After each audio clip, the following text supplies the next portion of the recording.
तो बेटा फिर आज का जो टॉपिक है हमारा उसका नाम है वैक्यूल्स। क्या नाम है बेटा? वैक्यूल। अब ये वैक्यूल भी एक स्ट्रक्चर है। देखो क्या लिखा है, वैक्यूल्स आर मेम्ब्रेन बाउंड सैक्स।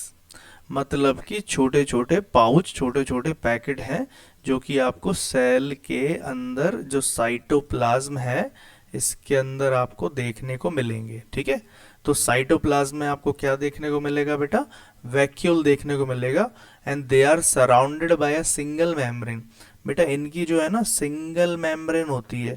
जैसे मान लो इसी को हम वैक्यूल मान लेते हैं, ठीक है, एक एक स्ट्रक्चर को हम लोग वैक्यूल मान लो इसको मैं वैक्यूल मान लिया। तो इसकी एक ही मेम्ब्रेन है, डबल मेम्ब्रेन नहीं है, सिंगल मेम्ब्रेन है। और इस मेम्ब्रेन का नाम रखा है हम लोग ने टोनोप्लास्ट। क्या रखा है बेटा? टोनोप्लास्ट। ठीक है, और इसके अंदर जो भरा हुआ है, इसके अंदर जो भरा हुआ है इसको हम लोगों ने बोला है सेल सेप। क्या बोला है? सेल सेप। ठीक है, तो दो चीजें तो क्लियर हो गई कि जो हमारा वैक्यूल है उसको वो एक स्ट्रक्चर है छोटा सा, और जिसकी एक छोटी सी मेम्ब्रेन, पतली सी मेम्ब्रेन है सिंगल, और जिसका नाम है टोनोप्लास्ट। और अंदर जो भरा हुआ है इसके उसका नाम है सेल का सेप, सेल सेप। ठीक है, चलो आगे देखते हैं स्ट्रक्चर क्या है। स्ट्रक्चर देखो बेटा लिखा हुआ है, स्ट्रक्चर में देखते हैं क्या लिखा है। मेम्ब्रेन है, नाम है टोनोप्लास्ट, और सिलेक्टिवली परमिएबल है। सिलेक्टिवली परमिएबल का मतलब होता है जिस चीज की परमिशन है वही चीज अंदर जाएगी, तो वो सिलेक्ट करके परमिशन देगा कि किसको अंदर जाना है और किसको उसके बाहर निकलना है। ठीक है, क्या क्या भरा रहता है इस वैक्यूल के अंदर? क्योंकि पता है आपको एक पाउच है, तो इसके अंदर क्या भरा रहेगा? इसके अंदर पानी भरा रहेगा, नमक भरा रहेगा, शुगर रह सकती है, अमीनो एसिड्स रह सकते हैं, प्रोटीन रह सकता है, और वेस्ट मटेरियल भी रह सकता है। साइज के बारे में डिस्कस करें। साइज क्या है? साइज बेटा प्लांट सेल अगर है तो इसमें एक बड़ा सा वैक्यूल होता है जो कि 70 to 90% ऑफ सेल वॉल्यूम होता है। मतलब अगर सेल है तो सेल का 70 80 90% जो है ना वो वैक्यूल ने ही घेर के रखा है। और एनिमल सेल की अगर बात करते हैं तो एनिमल सेल में जो वैक्यूल्स हैं वो छोटे छोटे हैं और टेम्परेरी भी हैं। ठीक है, मतलब जब ज़रूरत पड़ेगी तो बन जाएंगे और ज़रूरत नहीं पड़ेगी तो वो वहाँ से गायब हो जाएंगे, और जनरली स्मॉल होते हैं। ठीक है, अब इनका वैक्यूल का फंक्शन क्या क्या है?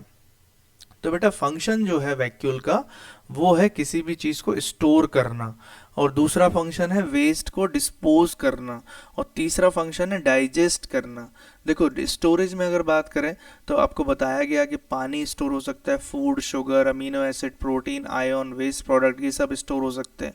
और अगर वेस्ट डिस्पोजल की बात करें तो हार्मफुल, जो भी हार्मफुल बायो प्रोडक्ट्स हैं और जो वेस्ट है वो सब का सब इसमें स्टोर हो जाता है। ठीक है, तीसरे नंबर पे बात करें डाइजेशन की, कि डाइजेशन क्या?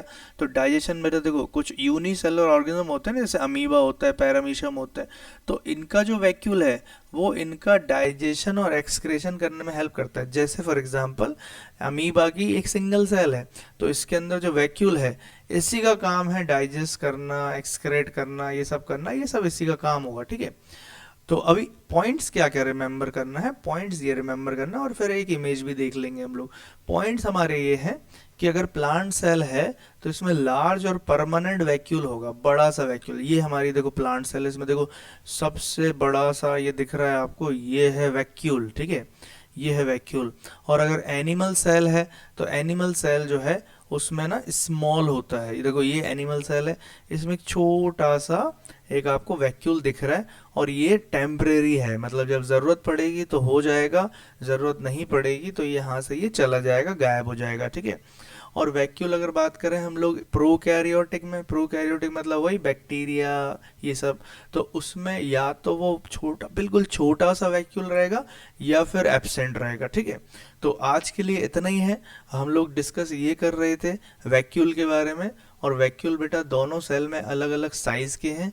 अगर प्लांट सेल की बात करें तो बड़ा सा वैक्यूल आपको दिख रहा है ये स्ट्रक्चर, और अगर एनिमल सेल की बात करें तो एक छोटा स्ट्रक्चर आपको वैक्यूल दिख रहा है। ठीक है, आई होप आप लोग को वीडियो समझ में आया होगा।